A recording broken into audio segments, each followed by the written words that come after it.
Derived from the Etruscans, the birth of Rome is shrouded in myth and adapted in the Aeneid of the poet Virgil. The story of Aeneas' escape from Troy is what he's talking about, and, well, he covers the infant twins Romulus and Remus, abandoned at birth and then raised by the maternal wolf, after, of course, founding the city on the slopes of the Palatine Hill, and Rome's politicians and historians would mine these legends for their significance, and they would add further details according to their audience. But let us consider, does every nation require a founding myth? Rome had the tales of Aeneas and Troy, and of course their infant twins, but let's compare examples from other states that do and do not have founding myths. Think back to what you remember from American history.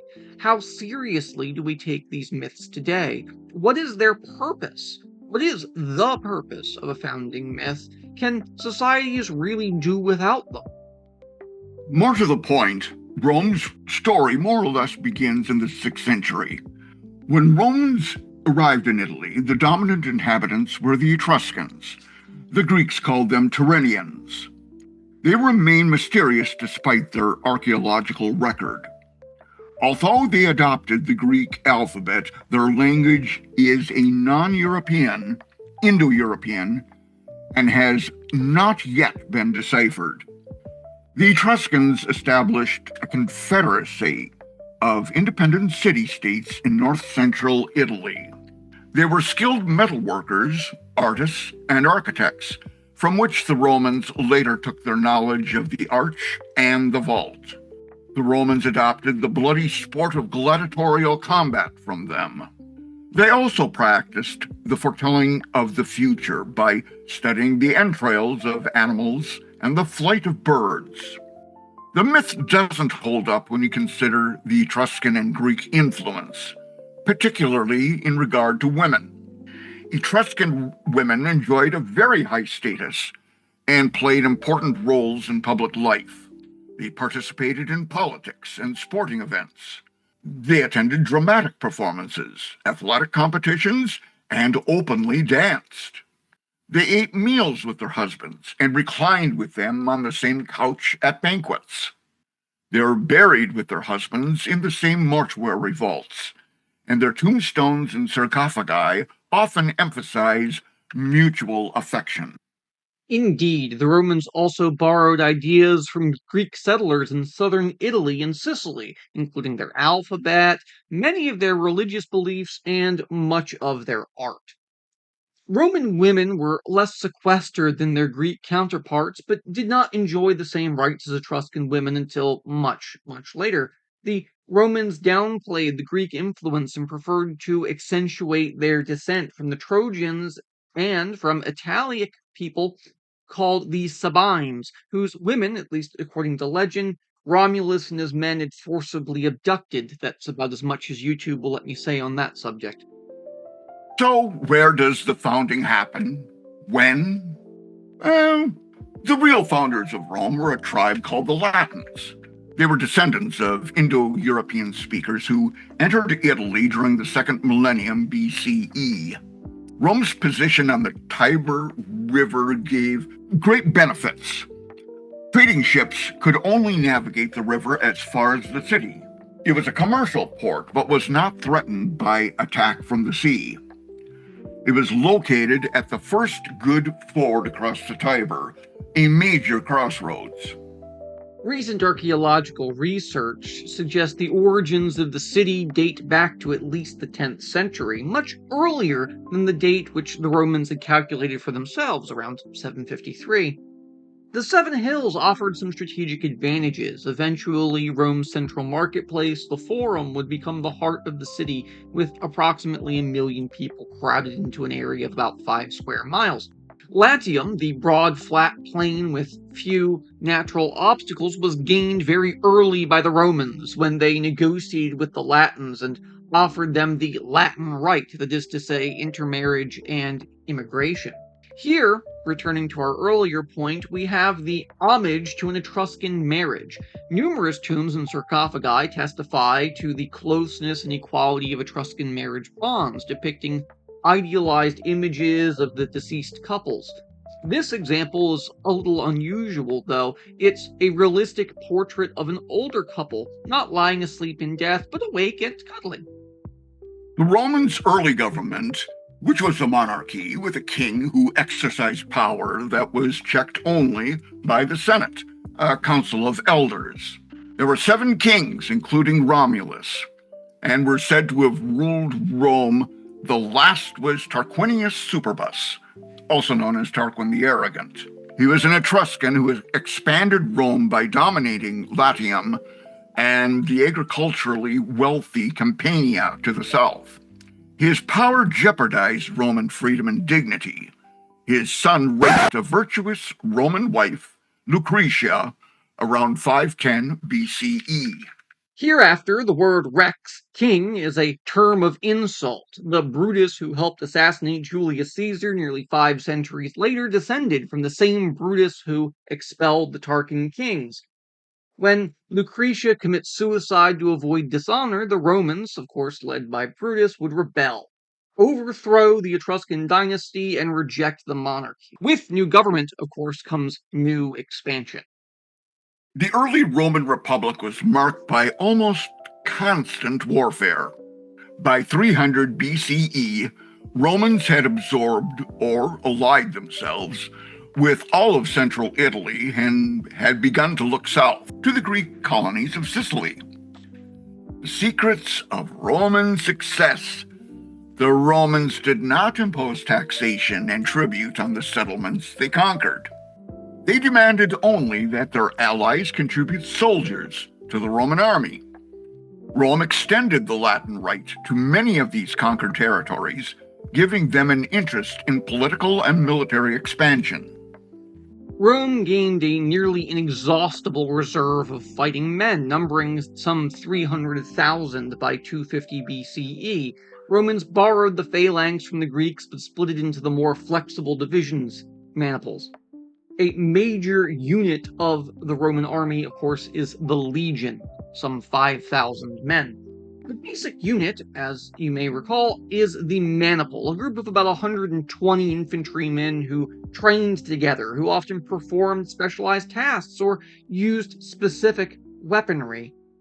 Think of it this way. In early Rome, we have the farmer soldier, we have new lands and new colonies equating to more farmer soldiers. But before we move on, let's have a look at this map of Roman expansion in Italy, 485 to 218 BCE. This map illustrates the early Roman expansion throughout the peninsula. Let's consider, what is the geographical relationship between Roman and Etruscan territories? What seems to have been the most attractive avenues for Roman expansion? What powers might have threatened Rome after its transformation into the dominant power of the peninsula post-265? Lucius Quinctius Cincinnatus, the father of Tarquin, was considered to be the paragon of Roman heroism, living between 519 and 430 BCE. According to legend, he was plowing his fields when a delegation of senators arrived to bring him to Rome. He found that he had been named dictator, a position of power to which the Romans elected one man during times of crisis. Cincinnatus dutifully led Rome in its wars with hostile neighbors, and then went back to his farm. Cincinnatus was considered a paradigm of manly virtue, willing to aid the state in a crisis, but ultimately a farmer. George Washington was frequently compared to him.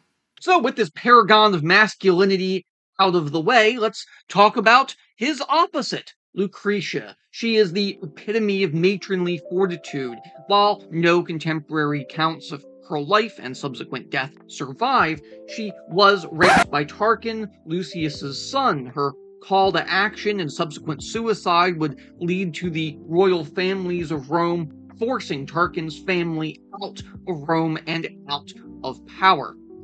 This moment marks the transition into the Roman Republic. Now, let me give you Livy's account. In Livy's version, Lucretia acts quickly and calmly, deciding not to go to Rome, but instead sends for her father and her husband, asking them to bring one friend each to act as a witness. Those selected were Publius Valerius Publicola from Rome and Lucius Junius Brutus from the camp at Adria. Once the men found Lucretia in her room, her explanation of Tarquin's rape of her leads the men to state that, and I quote, "It is the mind that sins, not the body, and where there has been no consent, there is no guilt." Oh, how the times have changed. After exacting an oath of vengeance while the men were discussing the matter, she says, at least according to Livy, "Pledge me your solemn word that the adulterer shall not go unpunished." Lucretia then draws and runs herself through with a poniard. With Lucretia in mind, let's return to King Conatus, the statesman farmer. This bronze statue of King Conatus is prominent in Cincinnati, Ohio, which was named after the Roman hero and erected in honor of George Washington in 1790. In his right hand, he holds the fasces, a bundle of rods around which is an axe, which of course symbolizes the powers of the dictator. In his left, he grasps the handle of a plow. Why would this figure have fired the imagination of Americans during the War of Independence? What does the fasces stand for? These values gave birth to the Roman Constitution. In theory, two consuls chosen by all citizens, the Roman assembly at this time voted in blocks, with the wealthiest voting first. Majority attainable before the poor groups voted. The consuls were members of patrician families. They traced their descent from a famous father, Pater. It was a term of 1 year in office. They dealt justice, made law, commanded the army, which were the former rights of a king, had the right to veto the actions of his co-consul. The Senate would have to arbitrate. So they overthrow a monarchy, and this overthrown monarchy is replaced by a republic with 2 elected consuls. In times of emergency, like King Conatus' election, a dictator might be appointed for no longer than 6 months. The patrician dominance of the government was to be challenged by the plebs, the people. The first stage in the struggle of the orders, which we'll get to. The plebeian class would make up nearly 98% of the Roman population. It's a very diverse group. Here we have the Senatus Populosque Romanum, the proud stamp of the Senate and the people of Rome, can be found even on public works and buildings in modern Rome. It's shown here on a manhole cover. Let's rewind and begin with the plebeians. Some had grown wealthy through trade or agriculture. Most were small-holding farmers, artisans, or the urban poor. They had grievances. They were forced to serve in the army, but excluded from holding office. They were victims of discriminatory decisions in civil trials, which were judged by patricians. They did not even know what legal rights they had, since Rome only had unwritten customs and practices which patricians interpreted, and they were often threatened with debt slavery. Surprise, surprise, their lack of representation led to rebellion. The tribunes would protect constituents from patrician injustice. The codification of law of the 12 tables would occur around 450 BCE, as we'll get to. In 287 BCE, the plebeians passed a law that made decisions enacted in their own assembly, the Concilium Plebis, binding to the Roman government, whether the Senate approved it or not. The people of Rome had a rare victory. Successful plebeians could now work their way into the upper reaches of Roman society. Patrician families no longer monopolized power. There were laws preventing wealth from becoming a controlling factor in Roman politics, barring senators from engaging in commerce. This restriction created a new social order, the equestrians. horsemen, or knights. These were men who chose a life of business rather than politics. Their wealth made it possible for them to own and equip war horses, and thus to provide Rome's cavalry. The oligarchy of the Roman Republic ended, praised by the Greek historian Polybius, since it combined elements of both the monarchy with its consuls and the aristocracy with its senate. It also had a polity, the People's Assembly of the Tribunes. This model, of course, would help inspire the U.S. Constitution. Now, let's stop to consider the essence of Roman identity. The prevailing principle behind the Roman was the mos maiorum, the code of the elders. An unwritten code was sacrosanct and essential to Roman identity. Accounts for the remarkable coherence of Roman culture, religion, and law, all of which rested on ancestor worship. This explains why Romans continued to identify so strongly with their homeland and its customs. We cannot forget Patria Potestas, the 12 tables. A Roman father had absolute authority within his household, including power over life and death. If too poor to raise a child, he could expose it or sell it into slavery. If his wife or child dishonored him, he could kill them with impunity.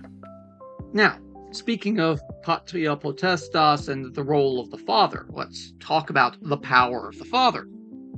The father was more than the head of the house. He owned the children and their property, as you may have surmised. This ownership of the family would continue until the death of the father.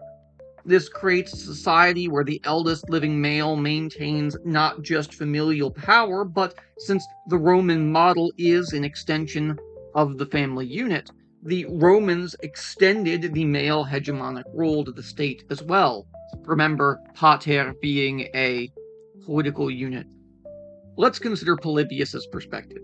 Patria Potestas was the key to Roman success. In addition to describing the workings of the Roman government and the army, he reports the conduct of Roman funeral processions and the Romans' practice of wearing the death masks of their ancestors.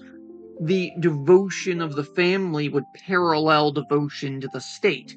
Yet, this wouldn't last. By the time of Hadrian and later, the power of the father over the lives of the children would be diluted so far that if a father killed his son, they would lose Roman citizenship. His property would be confiscated and he would be sent into exile. But let's move on to the plebeian rebellion and the end result, the most important law code in the West. That is to say, the 12 Tables.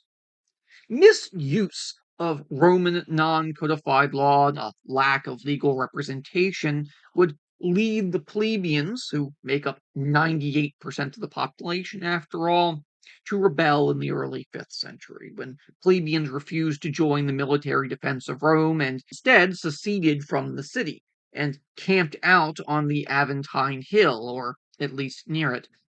Faced with a general strike against military labor, the patricians were forced to allow the plebeians to elect their own officers, who were known as tribunes, tribal leaders. The job of each tribune was to protect his constituents from patrician injustice. This would be guaranteed by vowing to kill any person who hindered them from exercising their powers. We'll come back to that with later Roman history, because this is going to be a problem. The plebs' victory would lead to the codification of the law of the 12 Tables, though, which is proclaimed around 450 BCE.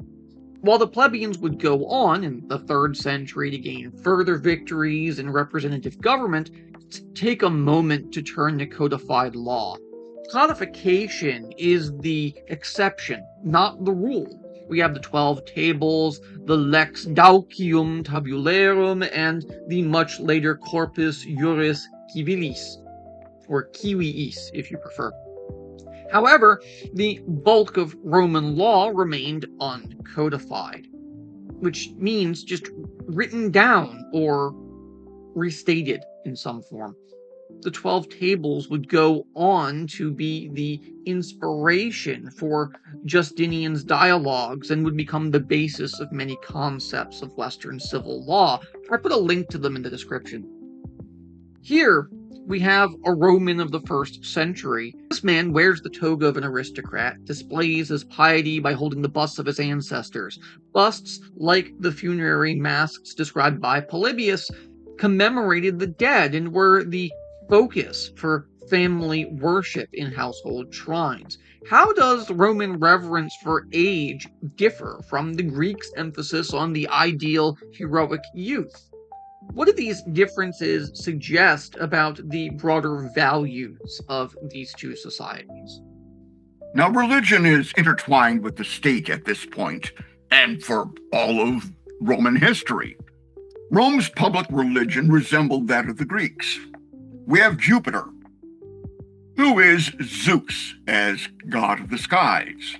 We have Neptune, who is Poseidon as god of the seas. We have Venus as Aphrodite, as goddess of beauty and sexuality. Roman man's primary duty was to honor his ancestors. This bolstered the prestige of the army since soldiers were supposed to sacrifice themselves for the public good and to fear disgrace above all things. The entire pantheon functioned as a family of gods of the Roman state. Many senators would trace their ancestry back to the gods. The sense of duty to honor one's ancestors is reflected in Roman names like Julius. The Roman state could flourish only if these father and, of course, mother gods lent their continuing and active support to its enterprises. Committees of priests functioned as branches of government and tended to the worship of the city's temples. Roman priests are prominent men who rotated in and out of office while serving as leaders in the Senate. Every expanding government will become an empire, or at least attempt to at some point. For more than 2 centuries after the founding of the Republic, the chief occupations of the Romans were warfare and agriculture. There was no standard system of coinage until 289 BCE, and commerce was insignificant.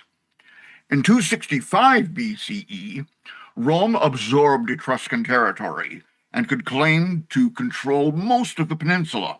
1 year later, it was embroiled in war overseas.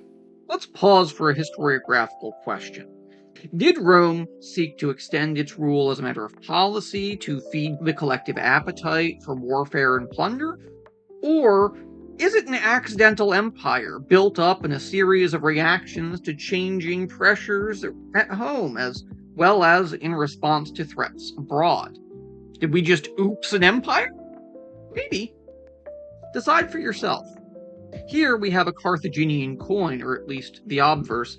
This coin is issued by Hannibal's family around 230 BCE and circulated in the Carthaginian colonies in Spain. Its face shows the Carthaginian god Malcart in the guise of Hercules. Notice the club over its shoulder. We'll get to the reverse later, but the reverse features a war elephant with a mounted rider like the ones Hannibal will use against Rome. And don't worry, guys, he's coming shortly. Like right now, the Punic Wars, 264 to 146 BCE. We have Carthage, Sicily, Sardinia, and Corsica were the comprising provinces. Along the north coast of Africa, from modern-day Tunisia through the states of Gibraltar and into modern Spain. It was independent and powerful. It was the largest and most effective navy of its day. It commanded vast resources of commercial networks. But it had no standing army. It relied on mercenaries. Here's that reverse I mentioned. Here we have the war elephant with the mounted rider. Now, consider, as we move into the First Punic War here, one important fact. This is what puts Rome on the imperial map. Yes, they controlled all of Italy before, but it's after these Punic Wars that Rome truly enters into a fully overseas empire. The First Punic War, 264 to 241 BCE. Rome sent a garrison to occupy the independent city of Messina, which was a former Greek colony. Carthage sent warships against a perceived Roman aggression. Romans built their own navy. Carthage was beaten down and forced to cede all of its Sicilian lands to Rome and to pay a large indemnity. Later, Rome took Corsica and Sardinia. The Second Punic War, 218 to 201 BCE. Carthaginian commander Hannibal, 247 to 183 BCE, nearly defeated the Romans in Italy. He raised an army in Spain, and it was heavily manned by cavalry.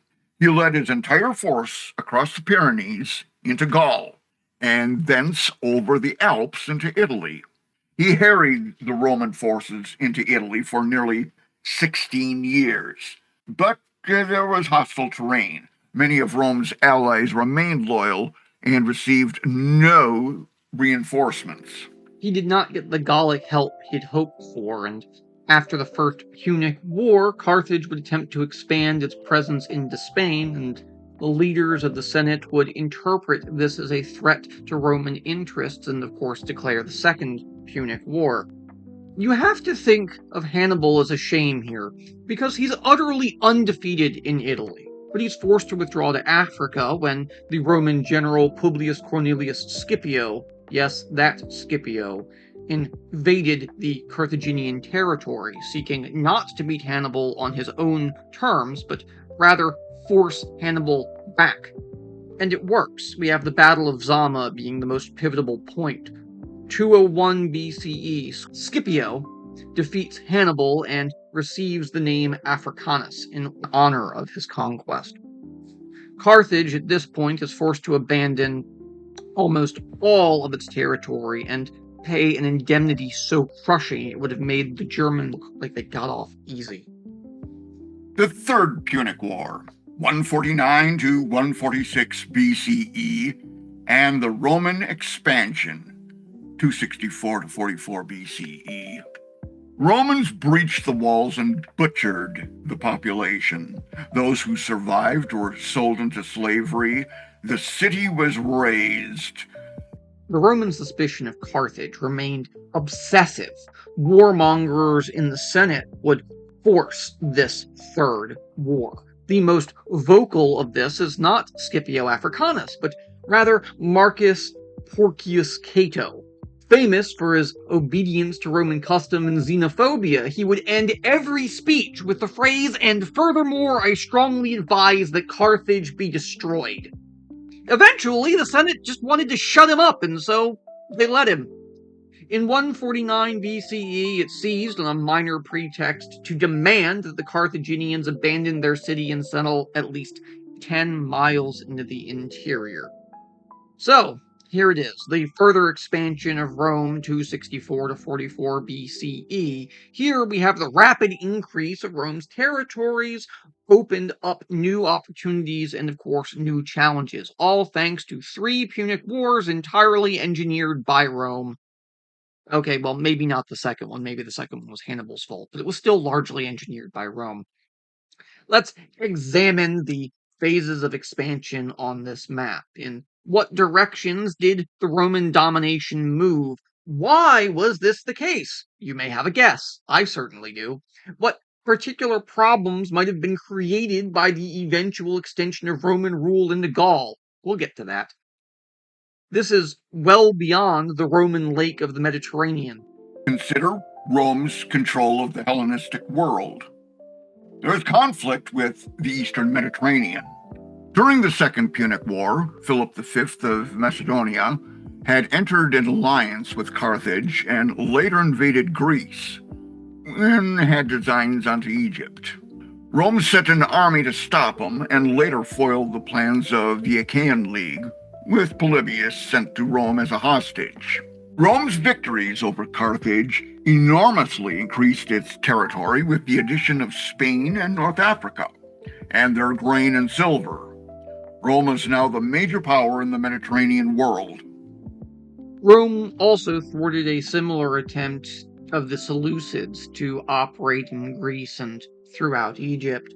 Rome did not set out to conquer the eastern Mediterranean on purpose, it seems, but by 146 BCE, both Greece and Macedonia had become Roman provinces, Seleucid Asia had lost most of its territories to Rome, and Ptolemaic Egypt had largely become a vassal state of Roman commercial and political interest.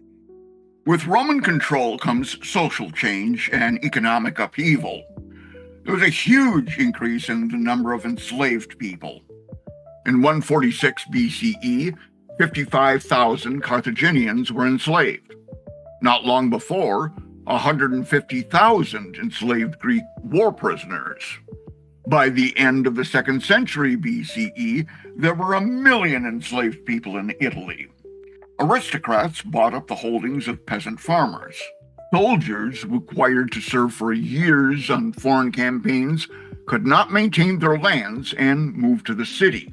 And of course, there was abundant cheap labor, which was used for all the rough work.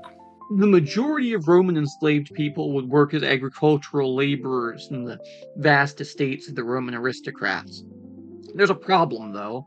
In the city where free men had no way to sustain themselves except through trade or violence, by the 1st century BCE, up to a third of Rome's population, their 1 million inhabitants, were receiving free grain from the state to keep them both quiet and alive. Now, there isn't just one side of the story. The beneficiaries were the equestrian class. As overseas merchants, they profited from demand for foreign luxury goods, and they operated mines, built roads, and collected taxes. As principal moneylenders to the Roman state, they exploited the populations of the provinces. Rome's eastern conquests brought it fully into the sophisticated commercial sphere of the Hellenistic world. So, let's pivot then from the birth of Rome and its early struggles and expansion now to the Roman cultural impacts of Hellenization. Now, the Romans began to cultivate Hellenistic habits. Bilingualism became increasingly common. Greek literature became the standard against which Rome authors often measured themselves. Latin was not yet a literary language. Well-educated Greek slaves were therefore at a premium, and they acted as secretaries and personal assistants, and tutored Roman children. New Latin plays based on Greek comedies, such as those by Plautus and Terence. Many Romans had an inferiority complex with respect to Greek culture, though. Others, including Cato, regarded these foreign influences with disgust. They had a real love-hate relationship with the Greek elements of their culture. Conservative politicians even tried to pass laws that would limit the spread of Hellenization.